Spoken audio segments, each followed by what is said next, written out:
95 વર્ષની ઉંમરે દુનિયા ધૂંધળી પડી ગઈ હતી, પણ જીવનને ફરીથી સ્પષ્ટ જોવાની ઈચ્છા આજે પણ એટલી જ તેજ હતી. બહારથી તો લાગતું હતું કે આંખો નબળી પડી ગઈ, પણ અંદર આશાની ચિનગારી હજી પણ પ્રગટતી હતી. જ્યારે મારી પાસે આ ઉષાબા આવ્યા, મેં તેમનું ચેકઅપ કર્યું અને જ્યારે મેં તેમને કહ્યું, ચિંતા ના કરશો બા, અમે પ્રકાશ પાછો લાવીશું, તમને દેખતા કરીશું, એ સાંભળતા જ આંખોમાં વિશ્વાસ ઝળહળ્યો અને પરિવારની આંખોમાં આશાનું એક નવું કિરણ જોવા મળ્યું.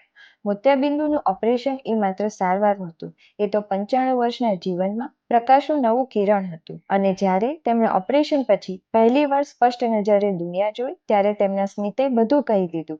જીવન આજે ફરી નવું લાગી રહ્યું છે, હું બધું જોઈ શકું છું. તો બસ, વડીલોના આશીર્વાદથી બીજી કોઈ મોટી સફળતા હોતી નથી.